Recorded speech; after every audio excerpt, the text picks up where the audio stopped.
네. 주식으로 돈을 버는 방법은 정말 많아요. 세상에는 투자사 수만큼 투자법이 있다고 생각을 하거든요.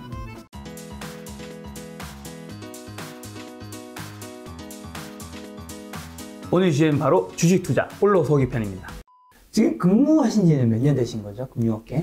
20년 조금 아니 20년 가까이 됐어요. 네, 20년 종사자 입장에서 대부분 사람들이 작년을 제외하고는 주식 투자를 많이 실패를 하셨잖아요. 네네. 그 이유는 뭐라 보세요, 저자님은? 사실 뭐 실패 이유가 네. 뭐 하나가 있겠습니까? 그치, 여러 가지 있죠. 수도 없이 많은 이유가 네. 있겠고요. 개인별로 뭐 다 다른데 일반화하기는 되게 어려울 거라고 생각을 해요. 근데 네. 그 중에서 이제 제가 좀 그나마 일반화할 수 있는 거라고 네. 생각하는 게 제가 생각하는 두 가지 정도가 있는 것 같은데 네.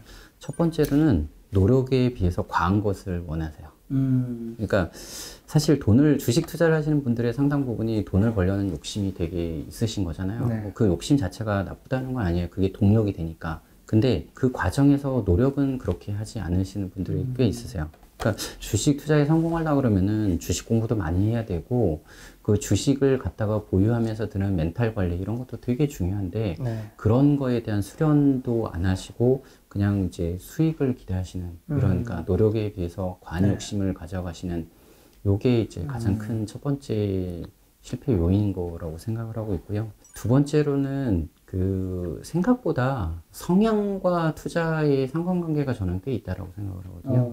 본인의 성향과 맞지 않는 투자법, 본인의 성향과 맞지 않는 투자 종목을 고르는 경우도 꽤 있으세요. 네. 그러니까 예를 들면 어느 분들은 뭐 지극히 변동성을 싫어하고 이 손실 보는 걸 싫어하시는 분이 바이오 주식이라든가 뭐 아니면 이런 약간 변동성이 큰 주식에 투자를 하시면은 되게 힘들어 하시는 경우가 되게 많거든요. 그러니까 그렇게 힘들어 하시게 되면은 원하지 않는 매매를 하시게 되는 경우도 되게 많아요. 그런 고통에서 벗어나고자 하는 마음 때문에. 그래서 성향과 투자법 아니면 종목도 상당히 맞아야지 좋은 결과로 다가오더라라는 걸 어떻게 보면 시장의 유망 섹터라도 나와의 궁합이 안 맞으면 네. 아무리 그 종목이 좋더라도 안 되는 거죠. 네. 남녀간에도 사실 이 사람이 너무 좋아도 네. 나랑 궁합 안 맞으면 못 만나는 거죠. 그렇죠. 그런 부분이 좀. 그래서 아까 그게 얘기한 능력범위라는 것과 어느 정도 좀 연관되어 있다라고 생각해요. 그럼 반대 측면에서 주식으로 돈 번 사람들은 좀 어떤 특징이 있는 것 같으세요? 그게 이것도 좀 말씀드리기가 어렵다라고 생각하는 게 사실은 사람들이 다 유유상종이라고 하잖아요. 유유상종이라고 하는데 제 주변에서 주식으로 돈을 번 사람들은 결국은 저랑 비슷한 성향의 사람들이에요. 조자님 어떤 성향인데요? 그냥 지금 보시는 이런 성향? 그게 어떤 성향? 지금까지 제가 설명드린 이런 개념을 받아들이시는 분들 이런 분들이거든요. 네. 주식으로 돈을 버는 방법은 정말 많아요. 네. 그러니까 저는 제가 믿는 거는 세상에는 투자사 수만큼 투자법이 있다라고 생각을 하거든요. 그러니까 정말 다양한 법이 있고 다양한 방법으로 돈을 버신다. 그래서 이런 성향의 분들이 주식으로 돈을 번다. 이걸 일반화하는 거는 되게 섣부른 시도다라고 저는 개인적으로 생각합니다. 그럼 혹시 주식 투자 뭐 하면 안 되는 유형도 있다고 보세요? 그것도 없습니다. 그런 거 없나요? 없습니다. 각자가 맞는 방법을 못 찾았을 뿐이지 각자가 맞는 방법을 찾는다면은 주식으로 충분히 돈을 벌 수가 있고요. 아까 말씀드린 것처럼 버핏과 소로스가 다른 투자를 하고 계시잖아요. 네. 다른 투자를 하고 계시면 각각의 영역에서 성공을 하셨던 분이고 그 누가 그럼 나은 투자법을 갖고 계시냐? 그럼 저는 없다라고 생각해요. 각자에게 맞는 최적의 투자법을 잘 찾고 빨리 찾고 그걸 갖다가 유지하시는 분이 결국은 돈을 버시는 거다라고 생각합니다. 이번에 출간하신 요 책 보니까 그 마지막에 보니까 주식 초보를 위한 23가지 조언이 있더라고요. 하지만 시간 관계상 한 5가지 정도 요건 꼭 얘기해 주고 싶은 게 있다면? 뭐 5가지 정도만 좀 더 말씀을 드리겠습니다. 네. 그래서 첫 번째로는 좀 오래 갈 돈으로 하셨으면 좋겠어요. 그러니까 오래 갈 돈으로 하시자라는 거는 자본의 질이 되게 중요하거든요. 그러니까 자본의 질이 화약을 하게 되면은 폭락장이나 이럴 때 자기가 원하지 않는 시기에 매도해서 손실 보는 경우가 되게 많아요. 그러니까 오래 갈 돈으로 생각하면은 폭락장도 충분히 견디면서 갈 수 있거든요. 근데 폭락을 했는데 갑자기 돈이 필요해요. 집을 하든 누가 아프셔서 돈이 필요해요. 그러면 원하지 않는 시기에 매도를 하게 되잖아요. 그쵸. 근데 여유할 돈, 여윳돈, 오래 갈 돈으로 가지게 되면 폭락을 견디고 충분히 수익을 날 수 있는 충분한 시간적인 여유가 있어요. 그러니까 작년 또 3월달 것처럼 코로나로 인해서 급락했을 때 네. 이때 되게 그 시기에 반대 매매 당하신 분들 되게 많으시거든요. 근데 그 반대 매매를 당했던 분들이 그 오래 갈 돈이 아니었기 때문에 반대 매매를 당한 거거든요. 레버리지를 썼기 때문에. 그러니까 레버리지라는 오래 가지 못할 돈을 가지고 투자를 했기 때문에 반대 매매를 당한 거고. 주변 실제로는 뭐 금액적으로 어떤 분이 계셨나요? 그러니까 예를 들면 제 이제 지인의 또 지인인데 이 분은 이제 주식 투자로 레버리지를 되게 많이 쓰셨던 분이에요. 근데 이 레버리지를 써갖고 한 몇 억을 가지고 한 2년, 3년 만에 50억을 버셨어요. 레버리지를 통해서 50억을 버신 분. 네. 근데 50억을 버셨는데 네. 이분이 지난 3월 달에, 작년 3월 달에 자산이 5억으로 줄었어요. 45억이 마이너스예요. 네. 45억이 마이너스인데 이게 어떻게 할 수 있냐. 그러니까 50억이 5억이 된 이유가 그냥 90% 손실을 본 게 아니에요. 30% 손실을 봤어요. 근데 5억이 됐냐. 레버리지를 3배를 쓰신 거예요. 3배나. 네, 3배를 쓰면 50억을 가지고 150억을 투자할 수 있죠. 근데 150억을 가지고 투자를 하게 되면은 30%가 빠지면은 45억이 날아가죠. 근데 이거를 대출해준 쪽에서는 한 20%만 넘으면은 반대 매매를 하겠죠. 근데 반대 매매를 한꺼번에 하게 보니까 뭐 30%까지 쭉 밀리게 된 거죠. 그러면서 45억이 날아가신 거예요. 사실 그때 레버리지 안 써서 그 50억 그대로 그냥 가지고 계셨어도 지금 100억 됐겠죠? 100억 이상 무조건 됐겠죠. 네. 지수가 맞습니다. 2배 이상 올랐으니까. 그러니까 오래 갈 돈으로 하라는 거는 원하지 않은 시기에 팔게 되는 그런 실수를 하지 않기 위해서예요.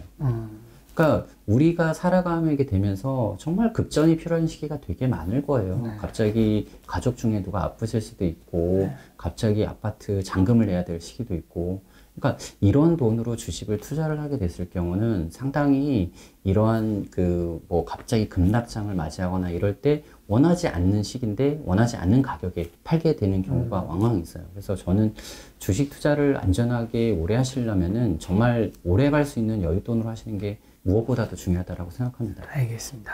두 번째는요? 두 번째로 본다면 최근에 이제 많은 분들이 되게 좀 이제 얘기하는 게 포모 현상이에요. 그 두려움이죠. 그 놓치는 거에 대한 두려움.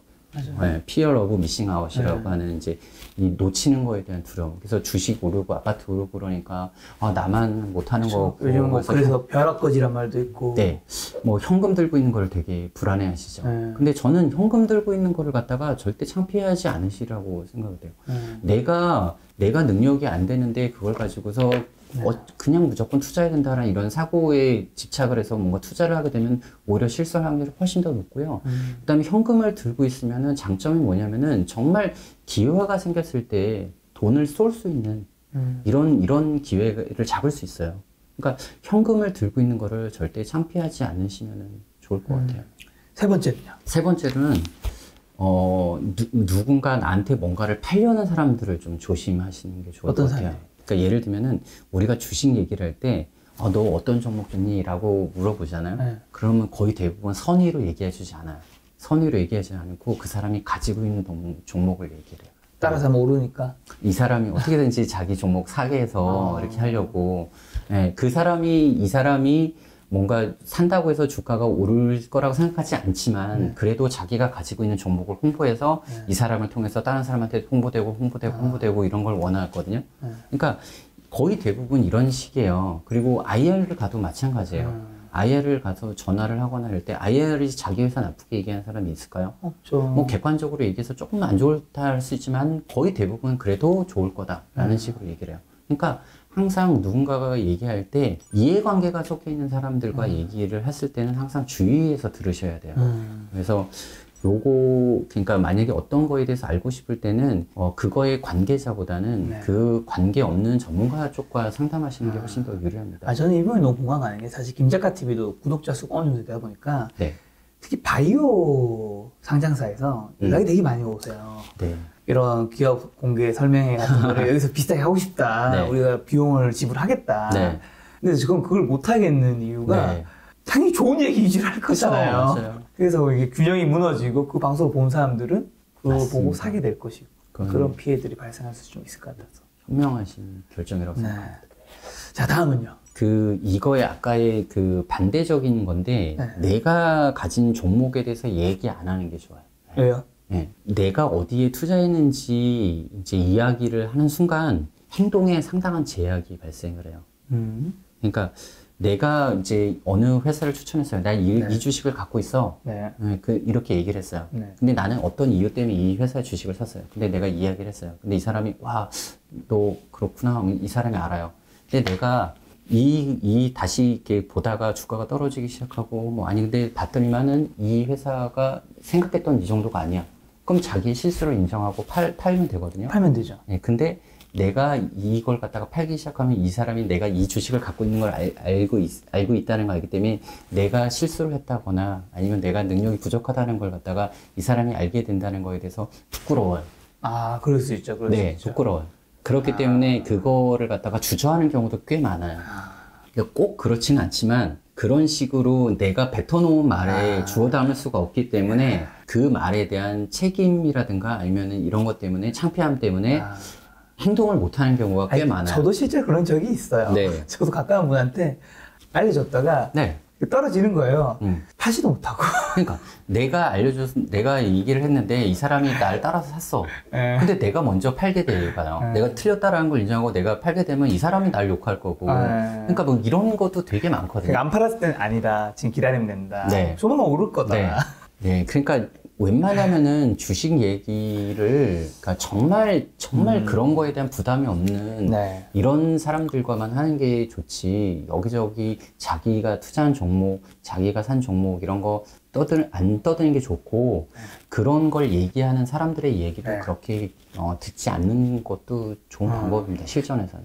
그 주식에 대해 이제 잘 모르는 분들이 요즘에 특히 뭐 주변의 고수라든가 네. 방송의 전문가분들이 이야기를 많이 듣고 따라사는 경우가 좀 많지 않습니까? 네. 좀 의존하기도 하고. 근데 그런 식의 투자 방법이 좀 안 좋다고 보시더라고요. 네. 저자님은. 그게 왜 안 좋다고 보세요, 일단? 이거는 또 저희 집 근처에 있는 그 네. 커피숍 사장님의 사례를 한번 말씀을 드려볼게요. 네. 네, 커피숍 사장님과 이제 친해져갖고서 얘기를 하는데 네. 제 직업을 모르시고요. 그쵸, 알 리가 없죠. 네, 뭐 얘기를 굳이 안 하니까.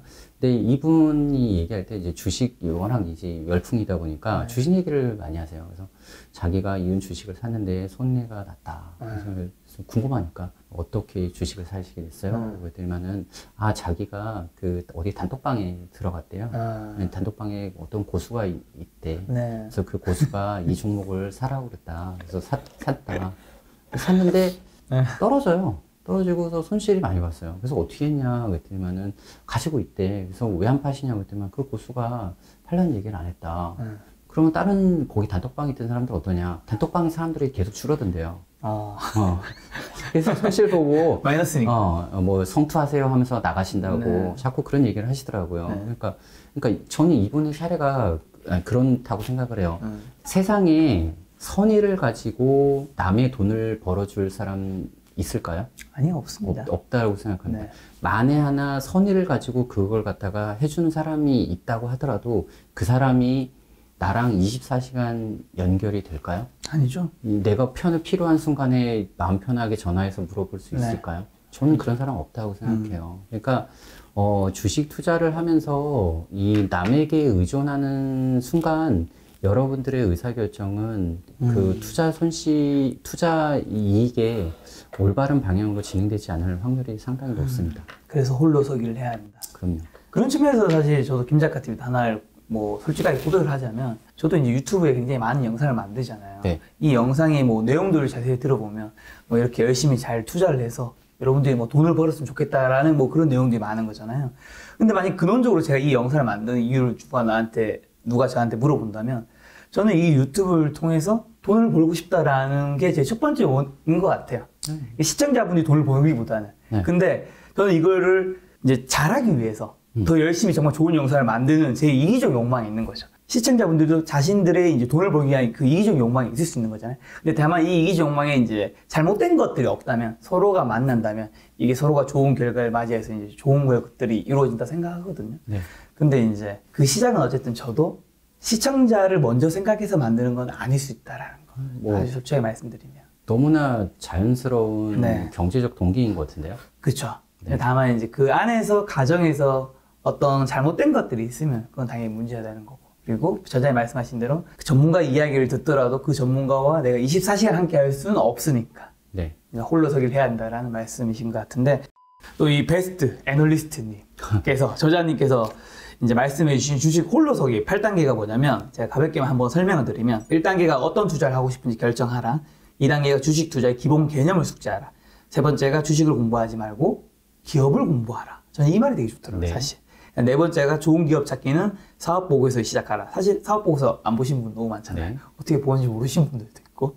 다섯 번째가 재무제표에서 현재와 흐름에 집중하라. 여섯 번째가 가치평가 없이 투자도 없다. 일곱 번째가 가치평가는 수학이 아니라 스토리다. 그리고 여덟 번째가 가치 흐름과 가격 흐름을 연결하라. 이런 것들이 가능하면 이제 홀로서기를 할 수 있다는 건데, 네. 그 자세한 이야기 보고 싶으신 분은 이 책을 뭐 살펴보시면 되고요.